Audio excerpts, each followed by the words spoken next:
नमस्कार। Fundamental analysis के 7 part में आपका स्वागत है। तो आज से हम फाइनेंशियल स्टेटमेंट्स के एनालिसिस के बारे में बात करेंगे। देखो, किसी भी कंपनी का एनालिसिस करना हो, चाहे वो लिस्टेड कंपनी हो या स्टार्टअप कंपनी हो, उस कंपनी के फाइनेंशियल स्टेटमेंट्स का एनालिसिस करना बहुत जरूरी होता है, क्योंकि नंबर्स बहुत सारी चीजें बयां करते हैं। तो अच्छा इन्वेस्टर बनने के लिए फाइनेंशियल स्टेटमेंट्स का एनालिसिस आपको आना ही चाहिए। तो फाइनेंशियल स्टेटमेंट्स का एनालिसिस सीखने के बाद आप बड़ी आसानी से फाइनेंशियल स्टेटमेंट्स का एनालिसिस कर पाओगे।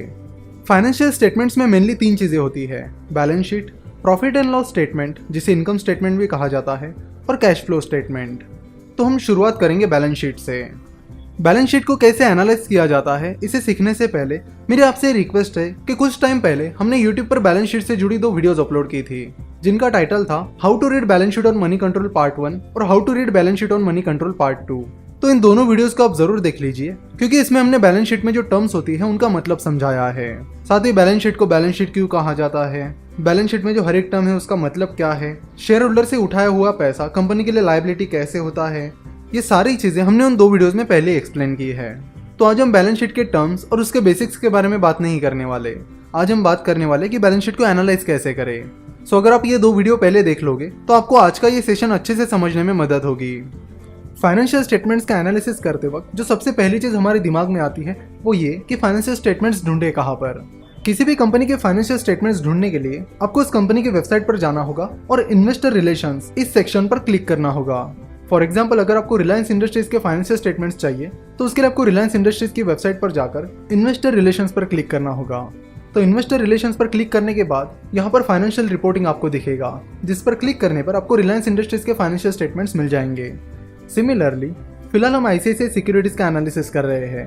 तो आईसीआईसीआई सिक्योरिटीज के फाइनेंशियल स्टेटमेंट्स पता करने के लिए आपको आईसीआईसीआई सिक्योरिटीज की वेबसाइट icicisecurities.com पर जाकर अबाउट अस पर क्लिक करना होगा, जिसके बाद आपको इन्वेस्टर रिलेशंस नाम का सेक्शन मिल जाएगा, जिस पर क्लिक करने पर आपको आईसीआईसीआई सिक्योरिटीज के फाइनेंशियल स्टेटमेंट्स मिल जाएंगे।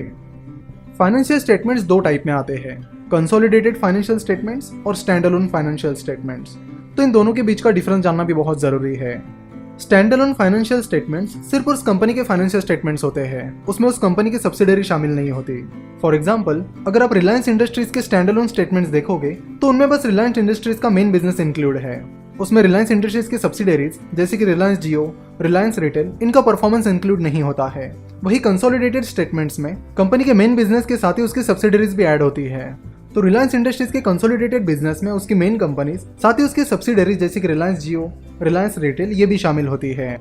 तो किसी भी कंपनी के फाइनेंशियल स्टेटमेंट्स का एनालिसिस करते वक्त आपको स्टैंड अलोन और कंसोलिडेटेड इन दोनों पर ध्यान रखना होगा।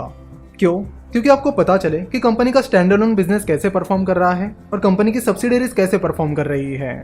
अगर आप रिलायंस इंडस्ट्रीज के पिछले 1-2 साल का एनालिसिस करोगे तो आपको पता चलेगा कि कंपनी का स्टैंड अलोन बिजनेस उतना कुछ खास परफॉर्म नहीं कर रहा है। वही कंपनी की सब्सिडरीज बहुत ही आउट परफॉर्म कर रही है, जिसमें रिलायंस जियो और रिलायंस रिटेल का परफॉर्मेंस बहुत ही आउटस्टैंडिंग रहा है।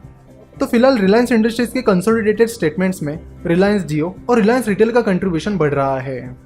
तो शुरू करते हैं बैलेंस शीट से।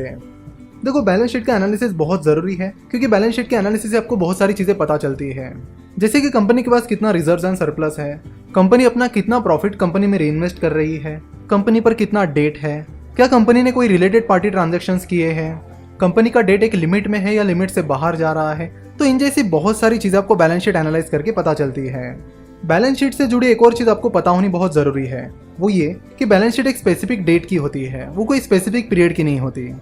यानी अगर कोई बैलेंस शीट 31 मार्च की है तो वो उस पर्टिकुलर डेट की बैलेंस शीट है, यानी उस पर्टिकुलर डेट को उस कंपनी के पास उतने एसेट्स थे और उतनी लायबिलिटीज थी।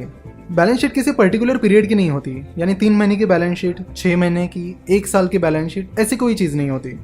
वही प्रॉफिट एंड लॉस स्टेटमेंट किसी पीरियड का बनता है, जैसे कि 3 महीने का प्रॉफिट एंड लॉस, 6 महीने का, 12 महीने का। तो हमेशा याद रखना, बैलेंस शीट किसी पर्टिकुलर पीरियड की नहीं होती, वो पर्टिकुलर डेट की होती है। बैलेंस शीट में मेनली 2 चीजें होती है, एसेट्स और लायबिलिटीज। एसेट्स मतलब कंपनी के पास कितनी संपत्ति है, और लायबिलिटीज मतलब कंपनी के ऊपर कितनी देनदारियां हैं। शुरुआत में हमने आपको जो 2 वीडियोस देखने के लिए कहा है उनमें ऑलरेडी एसेट्स और लायबिलिटीज की बेसिक बातें कवर की गई है, तो आज हम उस पर बात नहीं करेंगे। आज हम डायरेक्टली एनालिसिस पर आएंगे। यहाँ पर हम अपना पूरा फोकस एनालिसिस पर रखेंगे। तो शुरुआत करेंगे लायबिलिटीज से। बेसिकली 2 टाइप्स की लायबिलिटीज होती है, शेयर होल्डर्स फंड्स जिसे शेयर होल्डर्स इक्विटी भी कहा जाता है, और दूसरा है लायबिलिटीज जिसे आप एक्सटर्नल लायबिलिटीज भी कह सकते हो। शेयर होल्डर्स फंड्स में दो चीजें आती है, शेयर कैपिटल और रिजर्व्स एंड सरप्लस। जब कोई कंपनी अपने शेयर्स इशू करती है तो वो हर शेयर की एक फेस वैल्यू डिसाइड करते हैं, जो कि 2 रुपए, 5 रुपए, 10 रुपए ऐसे होती है।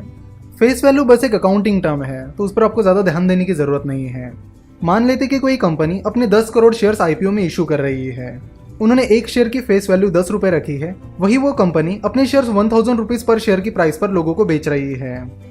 तो अपने 10 करोड़ शेयर्स 1000 रुपीज़ की प्राइस पर बेचने के बाद कंपनी को 10,000 करोड़ रुपीज़ मिलेंगे। कंपनी के एक शेयर की फेस वैल्यू 10 रुपए है और कंपनी ने उस पर 990 रुपीज़ का प्रीमियम लगाकर अपने शेयर्स 1000 रुपीज़ की प्राइस पर बेचे हैं। सो अगर आप कंपनी की फेस वैल्यू को नंबर ऑफ शेयर्स इशूड से मल्टीप्लाई करोगे तो आपको कंपनी का शेयर कैपिटल मिलेगा, और फिर फेस वैल्यू के ऊपर कंपनी ने जो प्रीमियम लगाया है उसे आप नंबर ऑफ शेयर्स इशूड से मल्टीप्लाई करोगे तो आपको कंपनी का शेयर प्रीमियम मिलेगा, जो कि रिजर्व्स एंड सरप्लस में जाता है। तो यहाँ पर उस कंपनी का शेयर कैपिटल होगा face value that is 10 rupees multiplied by number of shares issued that is 10 crore is equal to 100 crore, और शेयर प्रीमियम होगा प्रीमियम जो कि 990 रुपीज है multiplied by number of shares issued that is 10 crore is equal to 9900 crore. तो ये 100 करोड़ रहेगा उस company का शेयर कैपिटल और ये 9900 करोड़ रहेगा उस कंपनी का शेयर प्रीमियम, जो कि जाएगा कंपनी के रिजर्व्स एंड सरप्लस में। रिजर्व्स एंड सरप्लस में शेयर प्रीमियम के अलावा और एक चीज होती है जिसे कहते हैं रिटेन्ड अर्निंग्स। तो चलिए देखते हैं कि रिटेन्ड अर्निंग्स क्या होती है। कंपनी को जो नेट प्रॉफिट होता है उसमें से शेयर होल्डर्स को डिविडेंड और शेयर बायबैक देने के बाद जो कुछ बचता है उसे रिटेन्ड अर्निंग्स कहते हैं, और ये retained earnings reserves and surplus में जाती है। रिटेन्ड अर्निंग एक बहुत ही इंपॉर्टेंट चीज है। अगर कंपनी की अच्छी खासी रिटेन्ड अर्निंग्स है तो उसकी मदद से कंपनी अच्छा खासा एक्सपांशन कर सकती है, और बिना डेट लिए या कम डेट लिए भी कंपनी अपना अच्छा एक्सपांशन कर सकती है। कंपनी के रिटेन्ड अर्निंग्स का एनालिसिस करने के लिए आपको देखना होगा कि हर साल कंपनी की रिटेन्ड अर्निंग्स किस हिसाब से बढ़ रही है। देखो, फाइनेंशियल स्टेटमेंट्स का एनालिसिस करते वक्त एक चीज हमेशा ध्यान रखना कि यहाँ पर कंपनी के पिछले 1-2 साल का एनालिसिस करके काम नहीं चलता है। आपको कम से कम पिछले 5 से 7 साल के फाइनेंशियल स्टेटमेंट्स का एनालिसिस करना होगा। यहाँ पर एक नोट्स नाम का कॉलम है, तो आप देख सकते हो कि रिजर्व्स एंड सरप्लस के आगे 4 नंबर लिखा है। तो रिजर्व्स एंड सरप्लस को डिटेल में समझने के लिए आपको 4 नंबर की नोट पर जाना होगा, जो कि आपको बैलेंस शीट के नीचे मिलेगी। चलो तो नोट नंबर 4 पर जाकर देखते हैं कि रिटेन्ड अर्निंग्स कैसे निकालते हैं। जैसे कि मैंने आपको पहले ही बताया कि नेट प्रॉफिट में से डिविडेंड और शेयर बायबैक सब्ट्रैक्ट करने के बाद आपको रिटेन्ड अर्निंग्स मिल जाएगी। तो नोट नंबर 4 पर आने के बाद यहाँ डी पॉइंट में आप देख सकते हो सरप्लस। तो यहाँ पर आप देख सकते हो add profit after tax for the year, जिसके सामने आप देख सकते हो कि फाइनेंशियल ईयर 2018 में कंपनी को 557 करोड़ का प्रॉफिट हुआ था। ये सारे नंबर्स मिलियन में है, इन्हें मैं आपको करोड़ में कन्वर्ट करके बता रहा हूँ। और फाइनेंशियल ईयर 2017 में आईसीआईसीआई सिक्योरिटीज को 338 करोड़ का प्रॉफिट हुआ था। जैसे कि आप यहाँ नीचे देख सकते हो कि कंपनी ने फाइनेंशियल ईयर 2018 में 177 करोड़ का इंटरिम डिविडेंड दिया है, और उस डिविडेंड पर कंपनी ने 36 करोड़ का डिविडेंड डिस्ट्रीब्यूशन टैक्स पे किया है। तो नेट प्रॉफिट में से ये दोनों फिगर सब्ट्रैक्ट करने के बाद आपको कंपनी की रिटेन्ड अर्निंग्स मिल जाएगी। इस पीरियड में कंपनी ने कोई शेयर बायबैक नहीं किए हैं, इसीलिए वो अमाउंट आपको सब्ट्रैक्ट करने की जरूरत नहीं है। तो हमने देखा कि फाइनेंशियल ईयर 2018 में कंपनी को 557 करोड़ का प्रॉफिट हुआ है, जिसमें से कंपनी ने 177 करोड़ इंटरिम डिविडेंड दिया है, और साथ ही कंपनी को 36 करोड़ का डिविडेंड डिस्ट्रीब्यूशन टैक्स पे करना पड़ा। 557 करोड़ में से 177 करोड़ और 36 करोड़ सब्ट्रैक्ट करने के बाद 344 करोड़ बचते हैं, जो कि कंपनी की रिटेन्ड अर्निंग्स है। इसी तरह आपको कंपनी के पिछले 5-7 साल की रिटेन्ड अर्निंग्स देखनी होगी और इस रिटेन्ड अर्निंग में होने वाली ग्रोथ भी देखनी होगी। सिमिलरली आप यहाँ फाइनेंशियल ईयर 2017 के टेबल में देख सकते हो कि फाइनेंशियल ईयर 2017 में कंपनी को 338 करोड़ का प्रॉफिट हुआ था, जिसमें से कंपनी ने 205 करोड़ डिविडेंड में दे दिए थे, और साथ ही उस पर 41 करोड़ का डिविडेंड डिस्ट्रीब्यूशन टैक्स पे किया था। सो 338 करोड़ में से 205 करोड़ और 41 करोड़ सब्ट्रैक्ट करने के बाद 92 करोड़ बचते हैं, जो कि फाइनेंशियल ईयर 2017 में कंपनी की रिटेन्ड अर्निंग्स थी। बस 1-2 सालों की रिटेन्ड अर्निंग्स देखने से काम नहीं चलता है, आपको कम से कम पिछले 5 से 7 साल की रिटेन्ड अर्निंग्स निकालनी होगी और उसकी ग्रोथ चेक करनी होगी। तो आपके लिए आज का होमवर्क ये है कि आपको आईसीआईसीआई सिक्योरिटीज के पिछले 4-5 साल की रिटेन्ड अर्निंग्स निकालनी है। तो आप ये रिटेन्ड अर्निंग्स निकालिए और नेक्स्ट लेक्चर से हम वहाँ से कंटिन्यू करेंगे।